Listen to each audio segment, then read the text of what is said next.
கிறிஸ்து இயேசுவில் என் அன்புக்குரியவர்களே, வளமையான கற்பனை நயம் நிறைந்த சிலிர்க்க வைக்கும் காட்சிகள் இன்றைக்கு திருவெளிப்பாட்டு நூலிலிருந்து நமக்கு வாசிக்கப்படுகின்றன. அலகை சாத்தான் என்னும் அரக்க பாம்பு படுகுழியில் அடைக்கப்படுகின்றது. வெண்மையான அரியணையில் கிறிஸ்து வாழ்வின் நூலில் இறந்தோர் அனைவரின் செயல்கள் எழுதப்பட்டிருக்கின்றன. எல்லாரும் அவரவர் செயல்களுக்கேற்ப தீர்ப்பிடப்படுகின்றார்கள். கடல், சாவு, பாதாளம் எல்லாம் நெருப்பு ஏரியிலே வீசப்படுகிறது. வாழ்வின் நூலில் பெயர் எழுதப்படாதோர் நெருப்பு ஏரியில் இரண்டாம் சாவை அனுபவிக்கின்றார்கள். மாறாக விலங்கை, சிலையை வணங்காதோர், அதற்குரிய குறியை தங்கள் நெற்றியிலோ கையிலோ பொறித்து கொள்ளாதோர், கடவுளின் வாக்கை அறிவித்தோர், இயேசுவுக்கு சான்று பகர தலை கொடுத்தோர் கிறிஸ்துவோடு ஆட்சி புரிகின்றார்கள். புதிய விண்ணகம், புதிய மண்ணகம், புதிய எருசலேம் மேலிருந்து கீழே இறங்கி வருகிறது. மணமகனுக்கான மணமகளாக அது இருக்கின்றது. பிரியமானவர்களே, இந்த காட்சி நம் எல்லாருக்கும் உற்சாகம் அளிக்கின்றது. நாம் எல்லாரும் போய் சேர வேண்டிய இடம் புதிய எருசலேம். நாம் ஆண்டவருக்கு பிரமாணிக்கமாய் இருந்தால் அவரோடு வெற்றி பெறுவோம். ஆண்டவருடைய இல்லத்தில் தங்கியிருப்போர் உண்மையாகவே பேறு பெற்றோர்தான். இன்றைய நற்செய்தி பகுதியில் விவசாய சூழ்நிலையில் ஆண்டவர் ஒரு எடுத்துக்காட்டை தருகின்றார். அத்தி மரத்தையும் வேறு எந்த மரத்தையும் பாருங்கள். அவை தளிர்விடும்போது அதை பார்க்கும் நீங்களே கோடை காலம் நெருங்கிவிட்டது என அறிந்து கொள்கிறீர்கள். அவ்வாறே இவை நிகழ்வதை காணும்போது இறை ஆட்சி நெருங்கி வந்துவிட்டது என்பதை நீங்கள் அறிந்து கொள்ளுங்கள் என்கின்றார். நாம் எல்லாரும் நடப்பவற்றை அக்கறையோடு உற்று பார்க்க வேண்டும், அவற்றிலிருந்து கற்றுக்கொள்ள வேண்டும் நம் வாழ்க்கைக்கான பாடங்களை என்கின்றார் நம் ஆண்டவர் இயேசு. உலக முடிவை பற்றி அனாவசியமாக கவலைப்பட்டு கொண்டிராமல் விழிப்போடு இருந்து ஆண்டவருடைய விருப்பத்தை ஒவ்வொரு நாளும் செய்ய வேண்டும் என்று அழைப்பு விடுக்கின்றார் நம் ஆண்டவர். எதிர்காலம், புதிய காலம் நம் ஆண்டவர் இயேசுவின் இறப்போடும் உயிர்ப்போடும் ஏற்கனவே தொடங்கிவிட்டது. அது இன்னும் முழுமை பெறவில்லை. உண்மைதான், ஆண்டவருடைய வருகைக்காக ஆவலோடு காத்திருக்கிறோம்.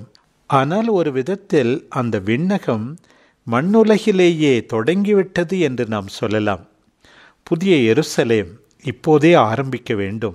நம்முடைய பலகீனத்தினூடே, குறைபாடுகளினூடே புதிய எருசலேம் இந்த உலகத்திலேயே உருப்பெற வேண்டும். நம் எல்லாருக்கும் ஆண்டவர் அபரிமிதமாக ஆசீர்வாதங்களை பொழிந்திருக்கின்றார். நம்மால் இயன்றதை செய்து அன்பின் ஆட்சியை இங்கேயே அமைக்க நாம் எல்லாரும் பாடுபட வேண்டும். கடவுளின் கொடை நம் எல்லாருக்கும் கொடுக்கப்பட்டிருக்கிறது. அந்த கொடையை பயன்படுத்தி ஒரு புதிய அழகான உலகை இங்கேயே நாம் படைக்க வேண்டும். நாம் எல்லாரும் மகிழ்ச்சியோடும் எதிர்நோக்கியோடும் ஏற்கனவே நம்மால் இயன்ற அளவுக்கு நாம் தொடங்கியுள்ள விண்ணகத்தின் நிறைவுக்காக காத்திருக்க வேண்டும். நம் இல்லங்கள், சமூகங்கள் எல்லாம் கடவுளின் உறைவிடமாக மாற வேண்டும். ஆண்டவரே, உமது இல்லத்தில் தங்கியிருப்போர் நற்பேறு பெற்றோர், அவர்கள் எந்நாளும் உம்மை புகழ்ந்து கொண்டே இருப்பார்கள் என்கின்றது இன்றைய திருப்பாடல். ஆண்டவரிடமிருந்து வலிமை பெற்ற மானிடர் பேறு பெற்றோர். அவர்கள் நடந்து செல்கையில் மேலும் மேலும் வலிமை பெறுகின்றார்கள். படைகளின் ஆண்டவரே, என் அரசரே, என் கடவுளே, உமது பீடங்களில் அடைக்கலான் குருவிக்கு வீடு கிடைத்துள்ளது. தங்கள் குஞ்சுகளை வைத்திருப்பதற்கு சிட்டுக்குருவிகளுக்கும் கூடு கிடைத்துள்ளது. நம் ஒவ்வொருவருடைய ஆன்மாவும் மேன்மேலும் ஆண்டவரின் கோவில் முற்றங்களுக்காக ஏங்கி தவிக்க வேண்டும். நம் உள்ளமும் உடலும் என்றுமுள்ள இறைவனை மகிழ்ச்சியுடன் பாடி அவரை முகமுகமாய் காண காத்திருக்க வேண்டும். அதைத்தான் ஆண்டவர் இன்றைக்கு எதிர்பார்க்கிறார். அன்பான ஆண்டவரே, விண்ணும் மண்ணும் ஒழிந்து போனாலும் என் வார்த்தைகள் ஒழியவே மாட்டா என்று உரைத்தவரே, எங்கள் அன்றாட நிகழ்வுகளிலிருந்து பாடம் கற்றுக்கொண்டு உமக்காக வாழ எங்களுக்கு அறிவுறுத்துபவரே, சாத்தானின் சோதனைகளுக்கு இடம் கொடாமல் உம்முடைய வாக்கை அறிவிக்க உமக்கு சான்று பகர துன்பங்களை ஏற்றுக்கொள்ள ஏன் உயிரையும் கொடுக்க எங்களை தூண்டுபவரே, உமக்கு உண்மையுடன் நாங்கள் நடந்து கொண்டால் உம்மோடு ஆட்சி புரிவோம் என்று நம்பிக்கை அளிப்பவரே, விண்ணகத்தை மண்ணகத்திலேயே தொடங்க எங்களுக்கு ஏராளமாக கொடைகளை கொடுத்திருப்பவரே, அன்பின் ஆட்சியை இங்கேயே நாங்கள் தொடங்க எங்களுக்கு துணை செய்யும்.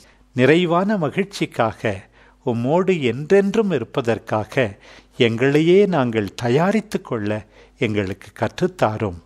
ஆமென்.